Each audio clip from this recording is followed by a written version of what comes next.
Nós começamos domingo passado a falar sobre essa preciosa carta. É uma carta que traz para nós ensinamentos maravilhosos. Uma carta que traz para nós ensinamentos para a vida eterna. E hoje nós vamos se debruçar em mais alguns versículos. Eu estava conversando com um irmão e falando que eu não sei quando que a gente vai terminar Romanos. E lendo alguns comentários, o irmão Magno mandou para mim um compilado de mensagens de Martin Lloyd-Jones, um grande teólogo, pregador da palavra, e ele fez uma série de exposição em Romanos. E ele me mandou, tem mais ou menos 6.000 páginas da exposição de Martin Lloyd-Jones aos Romanos. Eu não vou chegar a tudo isso, com certeza. Não vou chegar a tudo isso. Mas uma coisa interessante que Martin Lloyd-Jones disse é que nós não temos compromisso com o tempo. Quando você vai começar a pregar ou quando você vai começar uma série, você não tem o compromisso. É claro que hoje eu tenho um compromisso, né? Hoje eu tenho que terminar no máximo até as 8 horas. Porque eu posso ficar falando aqui, mas vocês vão embora, né? Mas o que eu digo é que eu não sei quando eu vou terminar.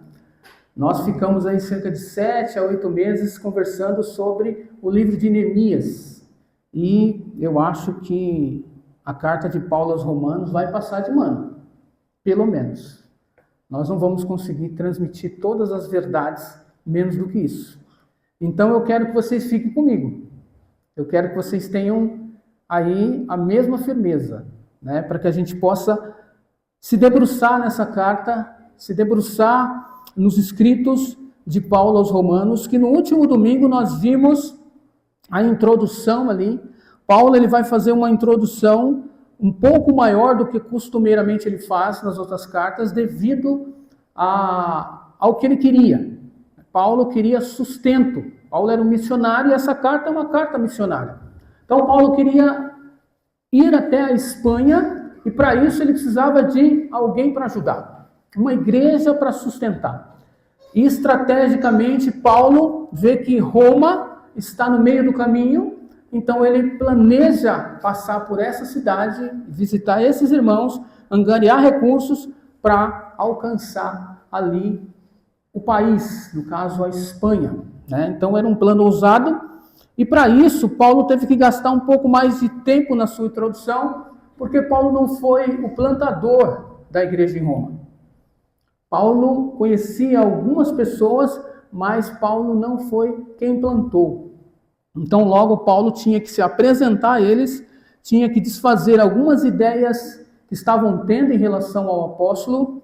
Então, por isso, ele gasta um pouco mais de tempo, porque o grande objetivo dele, além de outros, é angariar sustento para poder chegar até a Espanha. E nós vimos tudo isso, nós vimos essa introdução, nós vimos quando que a carta foi escrita, onde ela foi escrita, no caso o autor, que é o próprio apóstolo Paulo, mas não foi Paulo quem escreveu, nós aprendemos isso, né? Foi Tércio o escritor, porque na época era comum que as cartas eram escritas por outra pessoa e não o autor.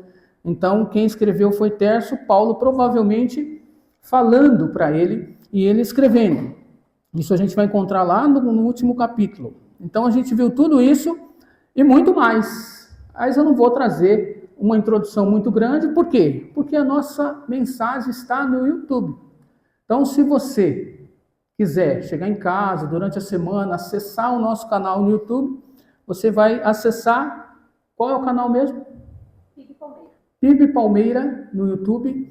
Acesse lá, você vai ter todas as mensagens a partir daquela, né? Tem uma por enquanto, depois vai ter mais uma essa semana. Então nós vamos colocar lá para você ir acompanhando também, né? Então vai lá, acesse o canal, se inscreva, dê o seu like, que vai ajudar bastante a nós também, ok? Mas na introdução semana passada ficou faltando uma pergunta importante que eu não fiz. E vou fazê-la agora. Vocês que têm o hábito de ler a palavra de Deus, vocês já se perguntaram Por que Romanos é a primeira carta? Porque depois do livro de Atos, onde conta toda a expansão da igreja, o início e a expansão da igreja, vem logo a igreja de Atos, a carta de Paulo aos Romanos. Logo após todo o relato, que é o livro histórico do Novo Testamento, nós temos a carta de Paulo aos Romanos. Vocês já se perguntaram por quê? Por que o cânon bíblico colocou a carta de Paulo aos Romanos ali? E também, lendo ali os comentários de Martin Lloyd-Jones, ele traz uma conclusão para nós, que é por conta da sua importância. Nós vimos, semana passada, a importância da carta de Paulo na vida de alguns teólogos famosos e importantes na história da igreja, como Martin Lutero, John Calvin, Zwinglio, John Wesley. Mas também para Martin Lloyd-Jones essa era uma carta de extrema importância. Por isso a igreja se preocupa em colocá-la, porque o cânon bíblico, que é onde se fechou os 66 livros da nossa Bíblia protestante, aconteceu por volta do ano 300 depois de Cristo, mas aquilo já estava circulando na igreja. Nós temos aprendido isso na nossa aula de bibliologia com alguns irmãos aqui, e nós temos aprendido que o cânon não foi decidido por uma pessoa, mas sim por uma igreja que já usava as escrituras. A igreja já estava usando desde o primeiro século as escrituras e ela colocou Romanos ali. A própria igreja colocou Romanos ali.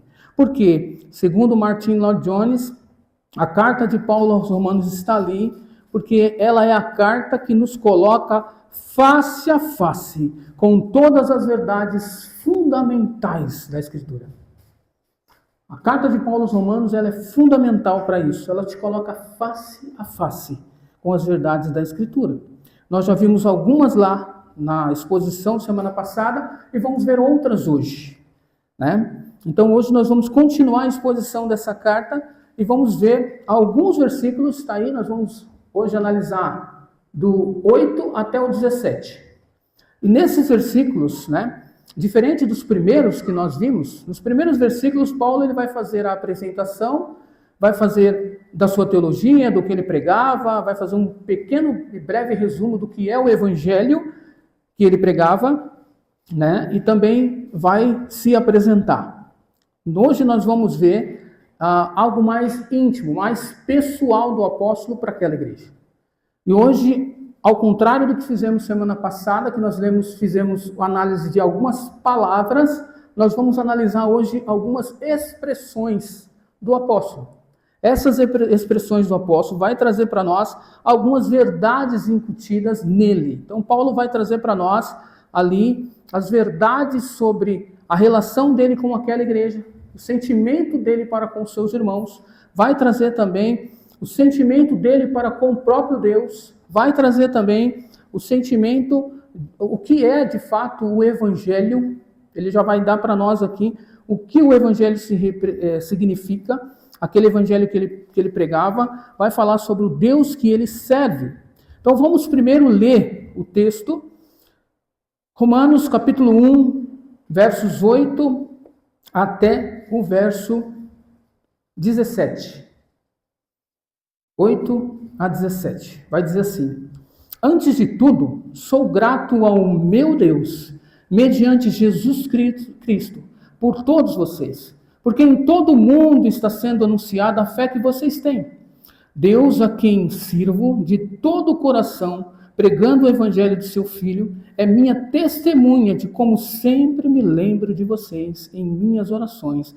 E peço que agora, finalmente, pela vontade de Deus, me seja aberto o caminho para que eu possa visitá-los. Anseio vê-los, a fim de compartilhar com vocês algum dom espiritual para fortalecê-los. Isto é, para que eu e vocês sejamos mutuamente encorajados pela fé.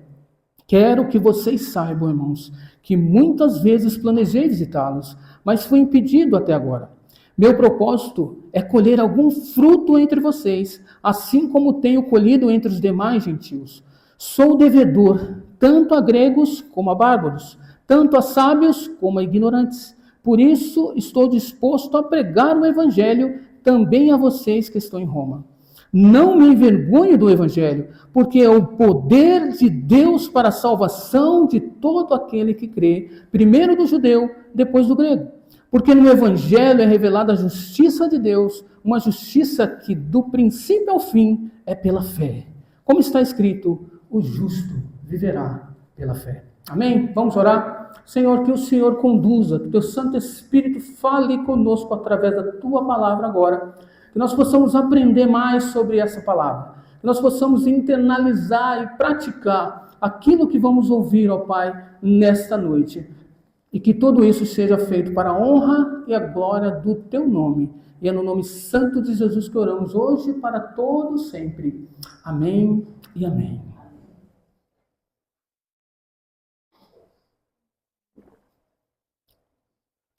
Então, após ler o texto, nós vamos repassar, como de costume, versículo por versículo, retirando as expressões que nós achamos que Paulo vai trazer para nós muitas lições. Tem outras, mas vamos retirar algumas, para que nós possamos aprender com o apóstolo, para que possamos nos edificar com a palavra de Deus.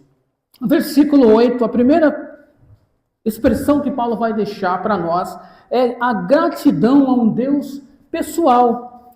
O versículo começa, antes de tudo, sou grato ao meu Deus. Paulo podia falar, eu sou grato ao nosso Deus, porque o Deus é também nosso. Deus, ele não é um Deus apenas meu, mas nosso. Mas Paulo vai trazer algo muito pessoal. Paulo vai falar que o Deus que ele serve não é um Deus impessoal ou apenas um Deus geral. Ele é o Deus dele. Ele é o meu Deus. Ele é o Deus que escolhe aquele apóstolo. Um homem que outrora fora um perseguidor da igreja, um assassino, alguém que havia participado de mortes, como a gente falou semana passada. Um homem, um fariseu, perseguidor de cristão, cruel. Mas o Senhor tem um encontro com ele. E o Senhor o chama. E ele faz de um perseguidor do Evangelho um homem entusiasta, promotor do próprio Evangelho. Esse é o poder de Deus. Esse é o Senhor que servimos. E ele pode ser chamado de meu. Ele é meu Deus. Ele é o nosso, mas ele também é meu. E Paulo vai trazer para nós essa expressão, e eu achei tão interessante, além de outros, que ele fala meu Deus. Ele não coloca nosso Deus. Então nós temos que entender que nós temos um Deus que é pessoal. Nós vamos começar agora no curso que nós estamos fazendo com alguns irmãos, a pessoa de Deus, estudar sobre a pessoa de Deus. Né? E nós vamos ver que, diferente dos deuses que tem por aí, os deuses onde eles têm que ser buscados de uma forma sacrificial, de formas que eles não se relacionam. Os deuses que estão por aí não são deuses relacionais. Ele não tem relacionamento. Mas o Deus que nós servimos é um Deus pessoal. É um Deus que quer se relacionar comigo e com você de forma pessoal. Porque Ele é o meu Deus. Ele é o nosso, mas Ele é o meu Deus. E Paulo vai trazer essa verdade para nós e que nós fiquemos com essa expressão. Que você possa falar, eu tenho um Deus para mim. E não é um Deus qualquer. Não é um Deus feito de uma imagem colocado ali para que a gente possa se prostrar vez por outra ou em algum lugar. Não. É um Deus que se relaciona com você. Ele não é uma imagem estática. Ele é um Deus presente. Ele é o Deus conosco. É o Deus que está conosco, irmãos. Amém? Glória a Deus por isso. Nós temos um Deus pessoal. E precisamos nos relacionar com esse Deus. Esse Deus quer se relacionar com você. Ele sempre quis se relacionar com os seres humanos, que Ele criou. Desde o início foi assim. O homem peca, se afasta de Deus, mas Deus vai à busca dele. Deus está sempre à busca. Não porque Ele precisa, porque nosso Deus é infinitamente em glória. Ele não precisa de mim e de você, mas simplesmente porque Ele quer se relacionar comigo e com você. E por isso, se relacione com o seu Deus. Tenha um momento com o seu Deus. Tire momentos para falar com o seu Deus, para se se derramar diante do seu Deus. Mas Paulo vai continuar e vai falar que há um caminho para que isso aconteça. Paulo vai dizer para nós a segunda expressão, mediante Jesus Cristo. Ele vai falar, antes de tudo, sou grato ao meu Deus, mediante Jesus Cristo. Jesus Cristo é o caminho. Jesus Cristo é o intermediador. A palavra de Deus vai dizer para nós que não há um outro intermediador. Não há um outro mediador entre Deus e os homens que não seja Jesus Cristo, homem. Não há outro. Não há outra. Não há. É Jesus Cristo. Apenas por Cristo, você e eu temos o privilégio de poder chamar Deus de meu. Se você não tem Jesus, você não vai conseguir chamar Deus de meu. O máximo que você vai conseguir é falar o nosso Deus. Porque Deus é nosso, como a gente falou. Deus é um Deus universal. É um Deus que traz bênçãos a toda a humanidade. O sol nasce só para nós, crentes em Cristo? Não, ele nasce para todos. A chuva vem para todos. O alimento está disposto para todos. Mas o relacionamento com Deus só é possível por meio de Cristo. Você só tem a capacidade de chamar Deus de meu quando você crê em Jesus Cristo. Porque só há um mediador. Só há um caminho. Ele vai falar para nós em João 14,6, eu sou o caminho. Eu sou a verdade, eu sou a vida. Ninguém pode chegar a Deus, ninguém pode chegar ao Pai se não for por mim. Então só por meio de Jesus é possível termos esse relacionamento pessoal com Deus.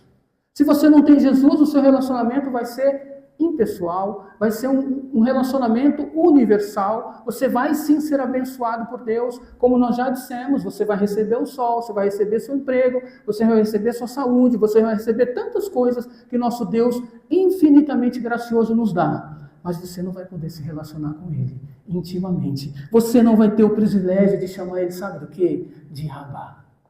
Abba, Pai. Essa expressão é uma expressão de íntima. É uma expressão íntima. A mais íntima que nós podemos chamar. É o nosso Pai. É aquele que está conosco. Hoje nós estamos comemorando o Dia dos Pais. O nosso Deus, nosso relacionamento é muito superior ao que você tem, inclusive, com o seu próprio pai. Talvez o seu relacionamento com o seu pai nem tenha sido assim tão pessoal, mas com o Senhor, por meio de Cristo, é possível chamá-lo de Abba. É possível ter esse relacionamento, mas isso só acontece se você entregar a sua vida a Jesus Cristo.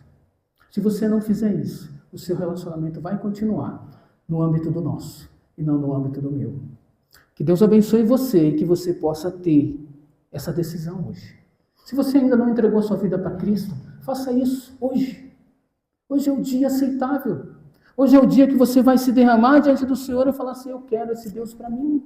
Eu quero ter esse relacionamento pessoal com Ele. Faça isso. Não deixe de fazer. Porque senão, se Deus vai continuar um Deus te abençoando de formas gerais e não de forma pessoal. E o que é pior, Ele não vai te levar para junto dele. Sem Cristo, você não vai para junto do Pai. Sem Cristo, você não vai para as regiões celestiais. Infelizmente, sem Cristo, é o inferno que te espera. Não é comum hoje falar sobre o inferno, mas aqui nós falamos. Existe um lugar que sem Cristo haverá muito choro, muito ranger de dentes. Então, entregue sua vida para Ele. Mas vamos continuar no texto. Paulo vai falar que Ele é um Deus meu, que por meio de Jesus Cristo isso acontece, e por meio disso tudo, Ele é grato a todos ali. Então, o que nós vamos perceber ainda no versículo 8, é que Paulo vai trazer para nós que Roma, a igreja ali de Roma, tem uma fé que é conhecida por todos. Então, Paulo vai dizer assim, porque em todo o mundo, última parte do versículo, porque em todo o mundo está sendo anunciada a fé que vocês têm. Por que Paulo faz essa expressão? Porque Paulo diz isso para eles. Porque Paulo vai elogiar a fé dos crentes em Roma. Porque nós temos aqui uma particularidade em Roma. E é interessante que Paulo, ele não fala a fé de alguns. Ele não fala, eu sou grato a alguns. Ele fala, eu sou grato a todos. Ele coloca toda a igreja. Toda a igreja é uma igreja especial. É uma igreja que causa no apóstolo uma admiração para que ele possa ter ali a admiração pela fé daqueles irmãos. E aí nós vamos nos perguntando, por quê? Por que Paulo tece esse elogio a eles? Faz essa expressão. Roma era conhecida ali por algumas particularidades, né? E nessa particularidade a gente vê que as construções de Roma eram construções gigantescas. Muitos palácios, né? Mas Roma ela é margeada por um rio, o rio Tibre. E esse rio, em época de cheia, ele enchia. E acontecia algo semelhante que aconteceu alguns anos atrás e ainda acontece invariavelmente, quase todos os anos, nas nossas regiões. O rio enche, o que vem? Enchente, né? O rio enche, vem a inundação. Então não era incomum que a classe mais baixa de Roma, ou seja, os pobres, sofresse com isso. E vocês acham que a igreja estava onde? Vocês acham que a igreja estava nos palácios? Muitas vezes a gente olha a igreja em Roma, a gente olha para essa igreja e imagina uma igreja enorme. Imagina uma igreja como a Basílica de São Pedro, uma igreja enorme. Talvez o Vaticano. Mas nessa época a igreja de Roma, a igreja dos cristãos em Roma, era composta por dezenas ou talvez centenas, não vou nem colocar centenas, mas centenas de pessoas. Era uma igreja pequena, era uma igreja talvez assim como a nossa. Uma igreja onde o apóstolo vai elogiá-los pela sua fé. E sabe por quê? Porque mediante a tudo isso, quem está no topo da colina? Quem ficava no topo da colina? Os imperadores. É lá que os palácios estavam. É lá onde Nero estava. E Paulo vai olhar para essa igreja. A igreja que está ali, nas casas. A igreja que está margeada. Sofrendo com as inundações. Sofrendo com as dificuldades. Mas essa igreja não vai se dobrar ao imperador. Essa igreja está debaixo do nariz do imperador. Mas sabe a quem ela rende louvores? Sabe a quem ela dobra os seus joelhos? A Jesus Cristo de Nazaré. Amém? Amém. Glória a Deus. É Jesus. Essa igreja crê em Jesus. Essa igreja, o centro é Jesus. Por isso Paulo vai olhar para eles e vai ver que o contexto onde eles estavam, para eles se manterem, para eles poderem estar ali diariamente, buscando o Senhor, vindo de uma conversão como a gente viu lá de Atos, né? Numa festa onde eles foram, alguns voltaram, a igreja acabou sendo constituída, e ali eles labutavam, com todas as dificuldades, assim como nós aqui, assim como essa pequena igreja. Mas o que chama a atenção de Paulo, o que Paulo evoca ao Deus dele, o que Paulo vai falar para nós, é que é muito admirável a fé deles. E essa fé não é só o apóstolo Paulo que admira. Olha que nós vamos ver no texto que vai falar que a fé deles está sendo anunciada, está sendo conhecida por todo o mundo. Todos os que estavam no império conheciam aquela pequena igreja. Aquela pequenina igreja. Por quê? Porque amava o Senhor. Era uma igreja que amava Jesus. Era uma igreja onde Jesus era o centro. Por isso que eles são considerados assim. Nós ficamos a imaginar. Quando essa carta chega a essa igreja, essa pequena igreja, talvez eles estivessem dentro de uma casa, com dezenas ou talvez uma centena de pessoas. E eles começam a ler essa carta.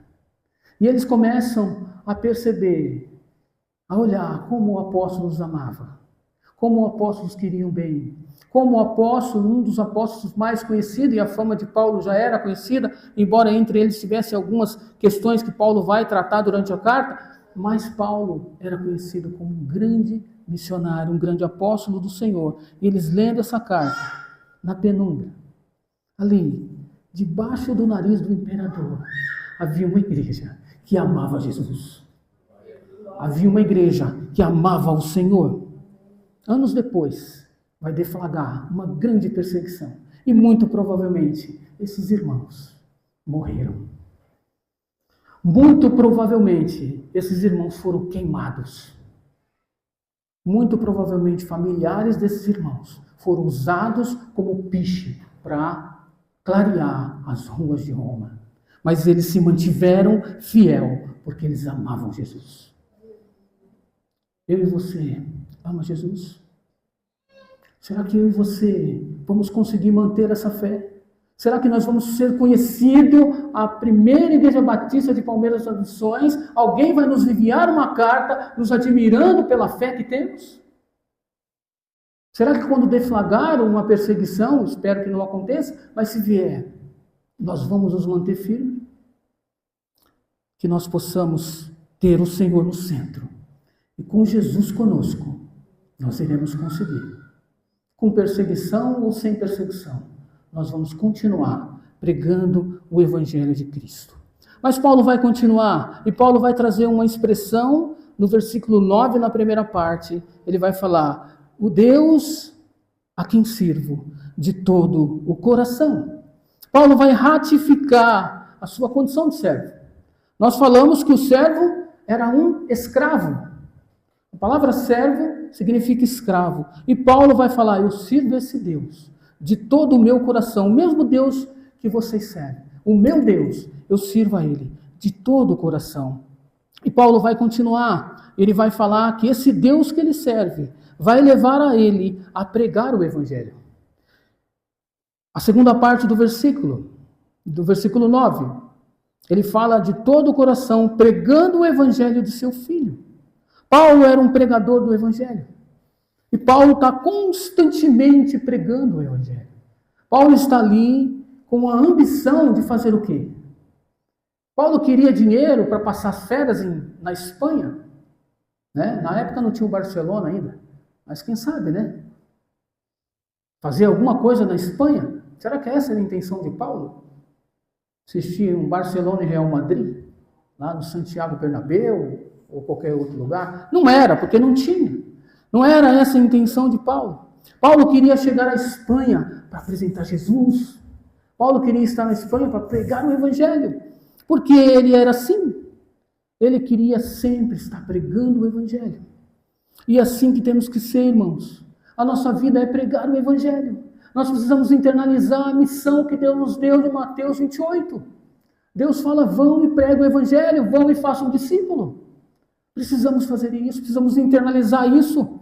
Você que crê no Senhor, você tem uma missão. Não é uma opção, é uma missão.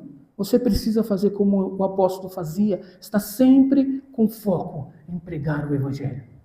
Nada tirava o foco de Paulo da pregação do Evangelho.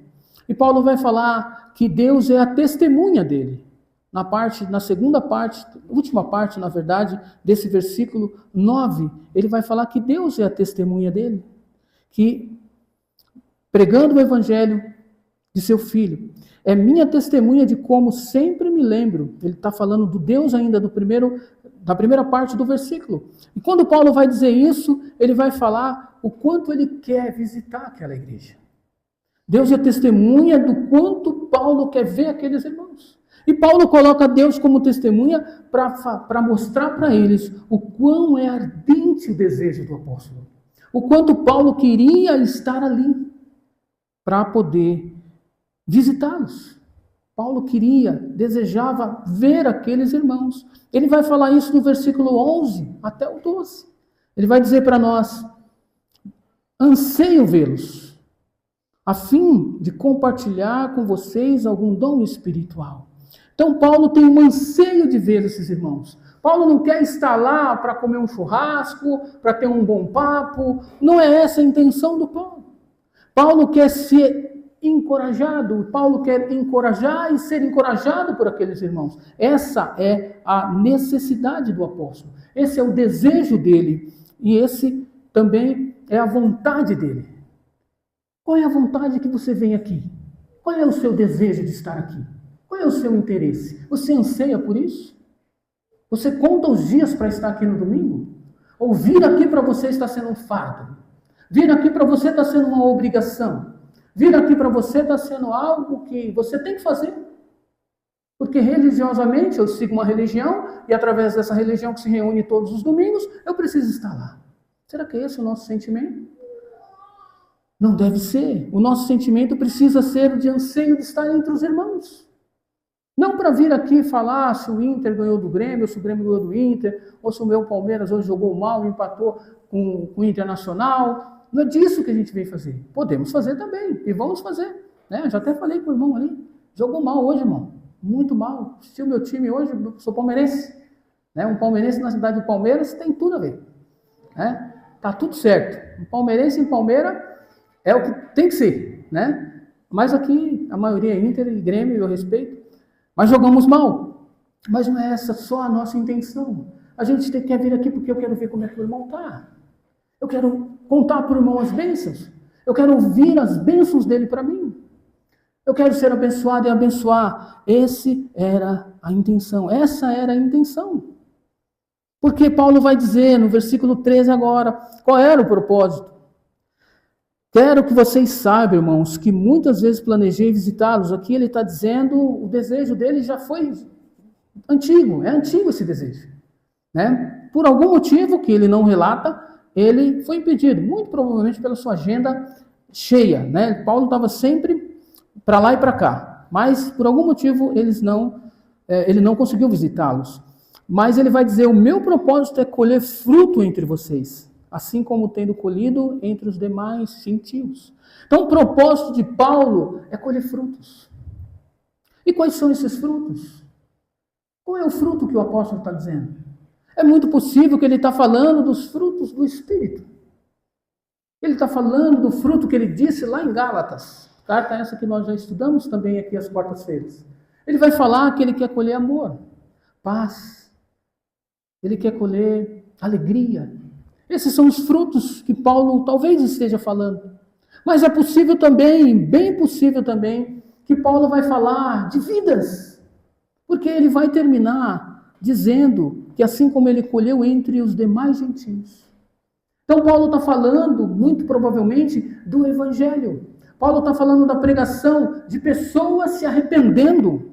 Esse era o interesse de Paulo. Paulo queria tirar o pagão do paganismo. Paulo queria tirar homens das trevas para transportá-los para uma maravilhosa luz através do Evangelho. Esse é o propósito. Esse é o desejo do apóstolo estar com eles. Para poder pregar o Evangelho, até mesmo em Roma. E quando ele fala de pregação do Evangelho, ele vai falar de um público imenso. Ele vai falar de um público que está inserido, né? Ele vai falar de judeu, ele vai falar de gregos, ele vai falar de bárbaros, ele vai falar de gregos. E essa separação de grego e bárbaro nada mais é de pessoas cultas e pessoas não cultas da época. Mas isso não importa para nós. O que importa para nós é que Paulo quer pregar o Evangelho para todo mundo. Paulo quer que Jesus alcance o coração de todos. E esse é o nosso desejo. Esse tem que ser o nosso propósito. Levar o Evangelho para que pessoas creiam no Senhor Jesus. Eu estava conversando com o irmão aqui. E dentro da conversa surgiu, nem lembro porquê, mas de muitas igrejas que hoje querem ver as maravilhas de Deus nas suas vidas. Querem ver o fogo descer. Querem ver as coisas acontecer. Querem ver o aleijado andar. Quer ver tantas coisas. Mas a gente vê todos os dias, em todos os lugares, pessoas, jovens, que escolhem o Jesus e não escolhem as drogas. Jovens que escolhem Jesus e não escolhem o sexo ilícito. Jovens que se entregam ao Senhor. Homens que não adulteram por conta de Jesus, porque amam a Jesus. Esse é um milagre. Eu falei para esse menino que eu estava conversando, eu nunca vi nada extraordinário. Nada. Dessas coisas eu nunca vi. Eu tenho 47 anos e a minha vida foi dentro de uma igreja. E eu nunca vi nada extraordinário. Para não falar que eu nunca vi quando eu era pequeno, eu vi um homem endemoniado. E o demônio nem saiu. Ele, quando foi arrastando, ele saiu da igreja e pronto. Ele saiu. Porque não é essa a nossa intenção. Nós não queremos ser pessoa endemoniada. Nós queremos ser pessoas se entregando a Jesus. Essa é a nossa intenção. Esse é o nosso propósito. Porque esse era o propósito do apóstolo. A nossa intenção não é trazer gente aqui, fazer ela cair. Não. A gente só quer apresentar o Evangelho. Para que as pessoas tenham Jesus em suas vidas. Para que as pessoas saiam das trevas. Para que as pessoas deixem as trevas. Para que elas possam ter uma vida eterna. Essa é a nossa intenção. E Paulo vai falar que ele é devedor disso a todos. Versículo 14 e 15. Sou devedor tanto a gregos como a bárbaros, como eu disse, tanto a sábios como ignorantes. Por isso estou disposto a pregar o Evangelho também a vocês que estão em Roma. Paulo é devedor do Evangelho a todo mundo. E eu e você precisa ter esse senso de dívida com o Evangelho. As pessoas que estão à sua volta, Deus te colocou aonde você está, porque Ele quer alcançar essas pessoas. Quer alcançar os seus vizinhos. Quer alcançar o seu colega de trabalho. Quer alcançar a sua amiga que está ao seu lado. Creiam nisso, pregue o Evangelho. Façam disso a sua vida. Façam disso o seu estilo de vida, assim como Paulo fez. Isso tem que estar como a sua prioridade, porque é uma missão dada pelo seu Senhor. Não é uma missão dada por qualquer um, é pelo seu Senhor. Então faça. E aí Paulo vai falar para nós que ele não se envergonha de fazer isso. Versículo 16, não me envergonho do Evangelho, porque o poder de Deus, o Evangelho é o poder de Deus. E Paulo não se envergonha disso. Paulo a todo instante está pregando esse Evangelho de Deus. Então nós não podemos nos envergonhar. Temos que pregar, somos chamados para isso. Essa é a nossa obrigação. Como eu disse, você não tem essa opção. Não sei, talvez eu pregue, não. Você creu em Jesus? Você entregou a sua vida para Jesus? Somos uma igreja de pessoas crentes? Amém? Glória a Deus? Amém. Aleluia! Mas você tem uma missão. Se você é crente, você tem que pregar o Evangelho. Não é uma opção. A notícia é boa, você é crente em Cristo Jesus, você tem o céu garantido. Não é pregando o Evangelho que você vai para o céu. Pregar o Evangelho vão levar outras pessoas para o céu, através de Cristo. Mas você tem uma missão. E essa missão não é opção, é uma ordem. É uma ordem do nosso Senhor para você. E Paulo vai falar que o poder de Deus, o Evangelho é o poder de Deus para salvar vidas. O Evangelho é o poder de Deus para tirar pessoas das trevas para uma maravilhosa luz, como eu falei. O Evangelho deve ser pregado não porque ele é bonito, não porque ele é gostoso, não porque é bom estar aqui entre irmãos. O Evangelho deve ser pregado porque é o poder de Deus para salvar pessoas. É o poder de Deus para salvar o médico, o pedreiro, o engenheiro, a pessoa que recolhe o lixo, qualquer um. Ele está falando aqui de pessoas intelectuais, pessoas que tinham posses, pessoas... Todos. O Evangelho é o poder de Deus para salvar todo aquele que crê. Esse é o Evangelho que eu e você possuímos. Ele está em nós, porque o Evangelho é Jesus. E Jesus está em mim, está em você. E nós precisamos transmitir esse Evangelho. Esse Evangelho precisa ser transmitido. Porque além de ser o poder de Deus, ele é a justiça para os homens. Eu e você. Versículo 17 vai dizer para nós. Porque no Evangelho é revelada a justiça de Deus, uma justiça que do princípio ao fim é pela fé. O justo viverá pela fé. O Evangelho é o poder de Deus. O Evangelho é a justiça de Deus aplicada a mim e a você. A justiça que essa não é uma justiça também, lendo ali alguns comentários, nós vemos que não é uma justiça que é retributiva de Deus, mas é imputada. Deus imputa essa justiça a mim e a você, por meio do sacrifício de Cristo, a expiação de Cristo. Nós nos tornamos justos diante de Deus, porque Jesus Cristo morreu e ressuscitou. Ele é a justiça. O Evangelho é Jesus e Ele é a justiça. Você não consegue se justificar diante de Deus. Não há justiça em mim e a você. Muito pelo contrário. O Senhor vai dizer, através do profeta, que a minha e a sua justiça são trapos de imundícia. E trapos de imundícia ainda é um eufemismo naquela frase. Eu nem vou dizer qual que é, depois você pesquisa. Mas ainda é um eufemismo. Ele ainda alivia. É muito pior a minha e a sua justiça. Nós não temos justiça para se achegar diante do Senhor se não for por Jesus Cristo. Por isso que o Evangelho é o poder e a justiça de Deus para todo aquele que crê. Que Deus possa abençoar as nossas vidas. Que Deus possa abençoar a minha e a sua vida. Que nós possamos ser uma igreja onde a nossa fé é reconhecida. Ser uma igreja onde o Evangelho é pregado. Onde os nossos irmãos têm como objetivo alcançar vidas. Nós estamos tentando nos espalhar por essa cidade, através das casas. Já temos algumas casas. E você aqui que talvez esteja nos convidando, que esteja nos visitando, você pode fazer parte disso. Você pode estar conosco.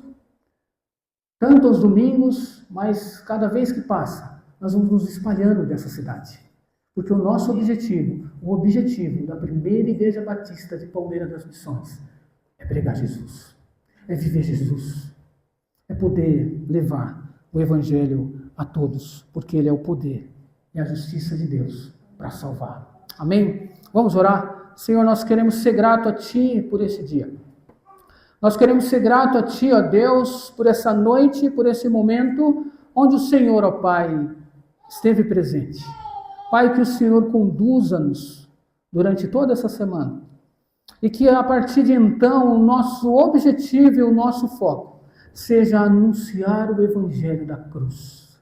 Seja, ó Pai, estar, ó Pai, amando o Senhor. Que a nossa fé, ela possa ser, ó Pai, reconhecida nessa cidade.